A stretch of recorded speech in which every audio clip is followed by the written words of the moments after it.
Salut, moi c'est Guillaume. J'ai fait 10 ans de psychanalyse. Un jour, je décide de m'arrêter et de faire le bilan.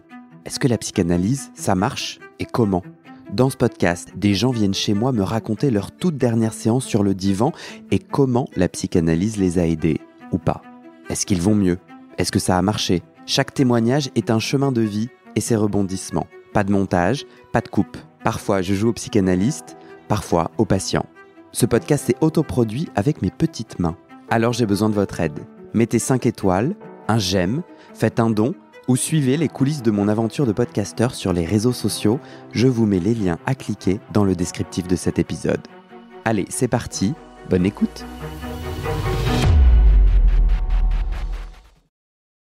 J'entends beaucoup de gens dans mon entourage dire « Oh là là, ça sert à quoi de remuer la merde ? Qu'est-ce que tu fais ? Non, moi j'avance, voilà, le passé c'est passé, j'ai plus de pouvoir dessus. » À quoi bon revivre pire ? Mais on le revit pire en intensité, mais on peut aussi le revivre différemment. Mais toi, pour toi, pour moi, ça a servi à quoi ? D'une part, pour moi, ça sert à comprendre des choses quand même sur mes fonctionnements, sur en fait, cette peur-là, elle vient de là. Elle vient pas de nulle part. Ok, j'ai mis longtemps à m'en rendre compte, et je suis encore en train de m'en rendre compte de choses, mais pour moi, comprendre, je crois que peut-être c'est pas pareil pour tout le monde, mais pour moi, comprendre, et il y a un moment où la compréhension, elle passe aussi dans le corps et les émotions, pour moi. Et voilà pourquoi moi, j'ai besoin de revenir sur le passé et recreuser des chemins que j'ai déjà creusés 10 fois. En fait, je les recreuse pas pareil. Et les chemins, ils changent aussi un peu, quoi. Et ça, c'est génial. C'est empouvoirant, j'ai envie de dire. Donc, pour moi, ça sert à ça. Et il y a aussi quand même la question de l'inconscient et où l'image que j'ai, c'est qu'au fur et à mesure de l'analyse, de la psychanalyse qui avançait dans le temps, c'était comme si... D'ailleurs, c'est une image que je l'ai dit à ma psy, j'avais oublié, mais un jour, je lui ai dit c'est comme si j'avais un appartement et que maintenant, je pouvais occuper plus de pièces de l'appartement. Et même que j'en découvrais des pièces, quoi. Donc, pour moi, ça amène de la liberté. C'est marrant parce que ça me fait penser à ce mot-clé que tu m'as offert, vide. Et du coup, ça te fait sourire, pourquoi ? L'appartement, il est vide. Ouais. Mais c'est pas grave. Donc ça me fait sourire. Oui. Ouais, alors moi, je voyais un appartement, du coup, que j'occupe, puisque je découvre de nouvelles pièces, qui n'est donc pas vide. C'est mon espace. Oui. Et puis l'appartement, c'est quelque chose qui a des fenêtres, normalement, des fenêtres, une porte. Donc c'est une bulle, c'est un endroit qui n'est pas vide. Enfin, bon, c'est comme ça que je l'ai ressenti. Mais oui, en effet, un appartement peut être vide. Oui, mais si on découvre des nouvelles pièces, c'est bien pour les occuper. Ouais, c'est vrai. Pour moi, tu vois, l'appartement que j'imagine, en fait, il n'y a pas de meubles. C'est dans ce sens-là que je dis qu'il est vide. Mais c'est pas une sensation désagréable, quoi. Encore aujourd'hui, l'appartement est vide ? Ouais. Enfin, c'est un espace vide. Enfin, en tout cas, pas habité comme on habite un vrai appartement. Ouais, je comprends. J'ai l'impression que quand je te demandais la différence entre la psychanalyse et la psychothérapie autour de ces peines passées, tu parlais de je suis tenu en rappel, j'ai une corde et je peux aller plus loin et revivre. J'ai eu l'impression que tu avais aussi un autre point à partager. J'ai peut-être mal interprété. Oui, c'était ce que je voulais dire, c'était que ça donne plus accès à l'inconscient, je pense. Ouais. Enfin, c'est pas je pense, c'est... Mais raconte-moi cette affaire. C'est quoi pour toi l'inconscient ? Ouais, en fait... Pour toi, Lise ? Il y a un truc que j'ai toujours pas réussi à comprendre. et que je cherche c'est qu'en fait, dans ce processus, pour moi, le langage, il avait un super pouvoir. Et que pour moi, il y avait comme une sorte de poésie. Comme si, en fait, il y avait des choses à décrypter dans les rêves, par exemple, mais aussi dans ce que je dis, dans ce que je racontais. Et ce truc-là, je ne l'ai jamais retrouvé ailleurs. Et c'était déjà présent dans la psychothérapie que j'avais fait avec elle, parce que elle était de tendance analytique. Mais là, c'était plus présent. Et c'était comme si moi, j'avais vraiment besoin de ce canal-là, de cette fréquence langage pour moi. C'est-à-dire les mots qui sortent sur le divan, c'est une autre fréquence, il se dit quelque chose d'autre. C'est comme ça que tu raconterais l'inconscient. C'est ce surplus, c'est ce... Ouais. Comment quand tu dis... Est-ce que tu aurais des illustrations de... Non, mais je crois que tu as répondu. Tu dis, moi, les mots sur le divan me donnent accès à l'inconscient. Ouais. Au travers de la poésie, c'est-à-dire au travers de ce qu'il y a en plus derrière les mots, parce qu'une poésie, c'est une suite de mots, mais il y a quelque chose en plus qui vit quand on la lit. C'est ça ? Ouais, parce qu'il se juxtapose, en fait. C'est ça, dans la poésie, ça peut être des choses qui n'ont pas forcément de lien à première vue, mais juxtaposé, ça fait une image, ça fait une image nouvelle. En fait, c'est ça qui se passe sur le divan pour moi. C'est que, en disant tout ce qui vient dans le désordre, j'enchaîne 2 trucs et après je fais « Ah !» Ou alors je m'entends dire quelque chose et « Ah !» Ah ouais, d'ailleurs, ouais. Ouais, ça me parle. Et est-ce que j'ai l'intuition que ton chemin d'analyse, tu as plusieurs fois répété c'est pas énorme, voilà, je vais vous raconter une anecdote, mais c'est pas énorme. J'ai l'intuition que l'analyse a fait son travail, ou tu as fait le travail, et que c'est une suite de petits points à la Monet, tu vois, impressionniste, et que tu saurais pas dire, alors là, voilà, en février, il y a eu un tournant exceptionnel, et j'étais ceci, je suis devenu cela. C'est le cas ? Oui, ouais, c'est vrai. C'est de la maïeutique, c'est du... Ou bien j'ai mal interprété ? Si, c'est ça, ouais. C'est ça, c'est comme... Moi, l'image que j'utiliserais, et que je crois avoir utilisée, c'est... je suis arrivée avec un peu un champ de ruines, quoi. J'avais tout cassé, j'avais tout déconstruit, et franchement, je savais plus par quel bout prendre les choses. Cet ancien schéma, il me convenait plus, mais franchement, je savais pas quoi mettre à la place, quoi. Tu parles de quel schéma ? Ce truc, je suis arrivée avec cette rupture où je me disais, non, mais en fait, je peux plus continuer d'être dans des relations comme ça, ça va pas, enfin... je sais même pas si je suis hétéro en fait, et donc tout est un peu voilà, et en fait c'est comme si j'avais en venant 2 fois par semaine, en parlant machin, monté un mur petite pierre par petite pierre, et un jour ça fait quand même un petit muret, un appartement non. Ouais, d'abord un muret, puis en fait petit à petit quoi, mais oui, c'est un travail de un peu qui se voit pas tout de suite. Ouais. T'as l'impression d'avoir fait quel chemin autour du rapport amoureux, qui est un sujet que t'as souvent mentionné ? Ce truc de pouvoir être seul et de pouvoir supporter, j'ai envie de dire, le vide, et de découvrir que en fait, le vide, c'était pas vide. Ouais.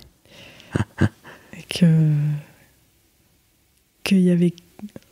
j'avais pas besoin de le remplir avec de l'extérieur, des gens, des relations amoureuses ou amicales d'ailleurs. T'étais un peu, dans la boulimie de... tu remplissais ton temps, ton emploi du temps pour ne jamais être seule. Ouais, ou quand j'étais seule, par exemple, j'écoutais tout le temps de la musique, la radio, beaucoup, ouais. Et maintenant, je peux plus faire ça, quoi.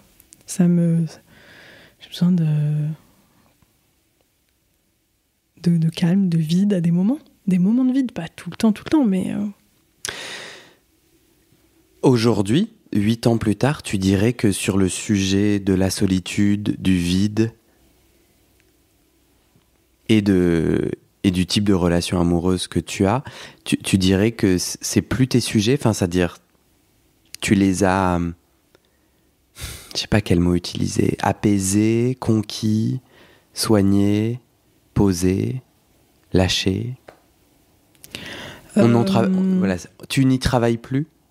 Si, parce que c'est toujours, enfin, la question du lien à l'autre, pour moi, c'est l'histoire de la vie, quoi. Enfin, Mais ça te brûle plus? Oui, et puis on change. C'est comme faire un petit pas de côté, quand même, et voir les choses un peu sous un autre angle. Ouais. Et Tu disais en analyse, j'arrive, c'est un champ de ruines. Et alors j'ai 2 questions. Je vais commencer par la première. Puisque le vide n'existe pas, tu décrivais assez bien. Avant, j'avais toujours besoin de remplir mes oreilles de musique. Aujourd'hui, c'est plus possible. Mais c'est pas vraiment du vide dont tu parles. Est-ce que tu as compris ce qui te faisait peur, ce que tu fuyais avec la musique, que tu fuis moins aujourd'hui? C'était... Ouais. ouais, c'est bonne question. Bonne question, parce que c'est vrai que c'est vrai, le vide n'existe pas, c'est ce que j'ai compris, en fait. C'est pas vide à l'intérieur. Donc, soit c'est que je croyais que c'était vide, vraiment, enfin, qu'il y avait un truc dont une existence dont j'avais pas conscience. Je t'ai dit la dernière fois, c'est aussi qui je suis, quoi. Savoir qui on est, enfin me voir comme sujet. C'est ça. Donc me rendre compte que j'existe. Voilà. Moi, ça me parle énormément et je crois de plus en plus comprendre pourquoi mon intuition me disait ouais, vas-y. Je me retrouve énormément dans ton histoire. Ok. Et vraiment, moi, cette peur de la solitude, c'est marrant, grâce à toi, je me souviens comme au début de la psychanalyse, c'était un vrai sujet pour moi. Avec ce podcast, souvent, je raconte des bouts de mon analyse et grâce à, et puis je suis à 80 épisodes, je sais plus combien, non, 70, bon, on s'en fout. Mais genre là, c'est une évidence et le revoilà ce sujet. Je suis mais bien sûr, mais moi et moi, ce que je fuyais et que je nommais vide de façon en fait, selon moi, pas très éclairée, c'est moi. Ouais. C'est moi l'homosexuel, moi le sensible, moi le créatif, moi le pas matheux, moi le pas scolaire. Je crois que je savais que je ne correspondais pas aux normes du bain dans lequel j'étais, mais c'était impossible pour moi de le quitter. J'étais trop jeune et puis j'avais trop peur. Enfin, je voulais pas. Je voulais être comme tout le monde. Je voulais rentrer dans ces codes que je comprenais être ceux de mon monde. Et sauf que mon moi était là. Mais mec, c'est mort, hein, en fait. On va pas passer par là. Ouais. Et donc, il me fallait consommer, remplir. Il y avait vraiment un enjeu de fuite. Et moi, je sais que ça a été très, très... j'ai vraiment des souvenirs de rapidement utiliser la nourriture et la masturbation, très, très jeune, comme façon de remplir ce vide, entre guillemets. Puis en plus, à ce moment-là, tu vois, tu ingères des choses, donc en effet, tu es plus rempli. Et la masturbation, il y avait... tu remplis le vide de la solitude d'après-école avec ce secret que personne ne doit savoir, de la culpabilité, de la honte. Enfin, je me remplissais de tout un tas de trucs. Et en fait, c'était moi que je ne voulais pas voir. Ou que je ne pouvais pas voir. Hein. J'étais aussi super jeune. Ça résonne pour toi ou... Ouais, par certains côtés, ouais. Mais moi, je crois pas que je me fuyais. J'ai pas l'impression. C'est plutôt comme si il y avait un truc dans mon lien à moi que j'avais pas capté, quoi. Enfin, je me raconte que justement, peut-être avec cette histoire avec mes parents, enfin ma mère, mais mon père qui n'était pas non plus super présent, en fait, je savais pas trop être seule. Enfin, j'avais hyper peur, en fait, d'être seule. Alors que ce que j'entends, c'est que tu faisais beaucoup l'expérience de la solitude imposée. Ouais, je le formule au fur et à mesure. Enfin, j'y réfléchis en te répondant. Hein. Oui, bien sûr. Parce que d'un côté, tu dis des parents peu présents, soit parce que ta mère était malade, soit parce que ton père, il voyageait, ou c'était... Oui, un peu ouais, il était souvent en déplacement professionnel. Et puis... Mais par ailleurs, c'était pas non plus des parents, tu vois, complètement... Enfin, j'ai aussi plein de souvenirs avec mes parents. Hein. C'est pas... dramatique, mon histoire. Mais bon. C'est important pour toi de le souligner? Parce que je comprends pas comment, avec une vie aussi banale, je peux avoir autant de problèmes. Ouais. Mais oui. Ça veut dire, il y a une partie de toi qui aurait presque préféré une cinglante brutalité ou une histoire où tu es clairement maltraité pour t'autoriser à avoir ces problèmes? Ouais, je me dis quand même des choses, tu vois, voilà, pas franchement, enfin, c'était pas de la maltraitance, quoi, c'est c'est aussi, je veux dire, une dépression, c'est aussi un truc qui arrive à plein de monde, c'est entre guillemets un accident de la vie, tu vois, enfin, et du coup, ça arrive à beaucoup de gens, et que ça m'est autant impacté, je me dis... Avec quel âge? 12, 13 ans. Je trouve ça...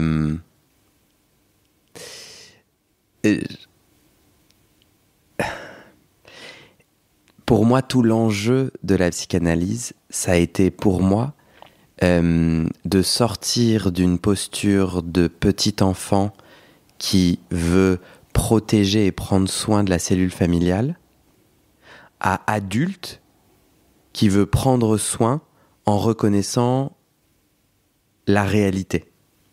Et du coup, moi, je m'entends dire ce que tu dis en ne voulant pas essentialiser des situations. Tu vois, moi, je viens d'un milieu très privilégié. Voilà, je suis assez gêné que l'histoire que je peux peindre puisse sous-entendre, tu vois, un niveau de maltraitance et d'abus avec lequel je me retrouve pas du tout. En revanche, l'autre extrême est problématique aussi. Je trouve qu'un enfant de 12 ans qui est éduqué par une personne malade et indisponible, sans aucun jugement, on peut prendre le point de vue, la perspective de plein de personnes. Et on peut ensemble prendre la perspective de ta mère, qui a dû faire au mieux, qui, tout en gérant une maladie qui est terrible et prenante, a essayé et a réussi à plein d'égards. On peut aussi prendre le point de vue d'une enfant de 12 ans, et qui fait face à une mère dépressive... Et c'est de la maltraitance. Enfin, peut-on s'autoriser à utiliser ce terme sans essentialiser toute l'histoire? Est-ce qu'on peut dire que tu as été maltraité dans le sens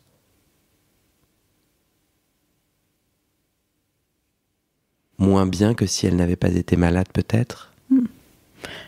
Ou en tout cas... Tu t'autorises pas à ça?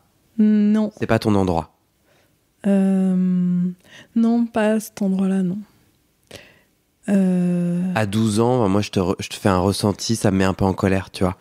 Que tu dises, c'est très banal. Ça me rend triste et en colère. Enfin, c'est pas des émotions. Enfin, je suis maître de mes émotions. Oui, pas de problème. Une enfant de 12 ans, non, en fait, je suis désolé. Je suis désolé, dans l'ordre des choses, c'est cet être qu'il faut protéger. Donc non, ce n'est pas banal. Oui, ça arrive à beaucoup de gens, mais... Et c'est dur pour beaucoup de gens, en fait. C'est ça aussi. Mais oui, c'est peut-être ce truc-là dont... il y a encore des choses là-dessus que je porte avec moi et qui m'embarrassent, m'encombrent, me font encore souffrir, quoi. Et c'est ça, c'est de me comparer, de dire tout le temps non mais moi ce que j'ai vécu, mais sur plein d'autres sujets c'est pas très grave, enfin c'est pas très grave en fait, et j'en souffre, mais c'est vrai que je dirais que l'analyse ça m'a quand même permis de me dire à des moments, ah ouais, c'est normal que... Enfin, c'est normal. C'est ça que je te disais quand je disais je vois le lit. Enfin, j'ai besoin de comprendre, mais en fait, le moment où il y a quelqu'un qui reconnaît ta souffrance et qui te dit, bah oui, la petite fille que vous étiez, à ce moment-là, elle a eu très très peur, en fait. Et elle a toujours très très peur. Et c'était dur de voir ça. Et là, t'es là, ah oui. Bon, ben ça te fait un truc. Tu vois, qui n'est pas complètement... Comment dire ? Oui, je suis encore en train de relativiser ce que j'ai vécu aujourd'hui. Ouais, tout à fait. Plein. Ouais, je pense qu'il y a... Et ça me touche beaucoup parce que je suis sur ce même chemin. J'ai envie de poser quelque part la réalité sans la déformer, en ayant une capacité de perspectives variées. Moi, j'ai envie d'avoir un rapport au monde riche, donc en fait, j'ai envie de me mettre à la place des différents protagonistes et de pas essayer de dire il y a un bien et un mal binaire. Mais j'ai aussi envie de poser là cette réalité-là parce que à force de je te parle de moi, à force de la relativiser, en fait, je me fais croire que je la diminue, mais je l'amplifie et je la dévisse. Ça dévisse. Dans mon escalade, je dévisse. Je me casse la gueule. Oui, ça me parle quand tu dis à force de la diminuer, je l'amplifie. Parce qu'en fait, on a besoin de reconnaissance et de soi-même, pour soi-même, quoi. Donc... T'en as déjà reparlé à ta mère ? Non.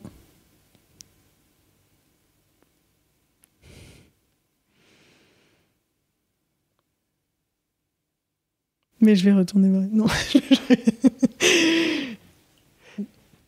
Non, je dis ça en rigolant, mais en fait... Tu as dit quoi en rigolant ? J'ai pas entendu. Je pense que je vais retourner voir... Déjà, je me questionne depuis un moment déjà sur retourner en analyse, mais je trouve pas pour l'instant la bonne personne et tout. Et voir par contre une psy, ouais. T'as dit j'arrive dans mon champ de ruines et en fait je suis peut-être même pas hétéro. Sur ce sujet-là, est-ce que t'as envie de dire comment l'analyse t'a fait cheminer ? Attends, excuse-moi. Là j'ai un biais. Je me dis c'est un sujet important et je le chope au hasard. En fait, je peux me tromper. Est-ce que pour toi c'était un élément, l'orientation sexuelle a été un élément important et dont t'as envie de parler ou pas ? En fait, c'est quelque chose que j'ai très peu abordé en analyse. Pour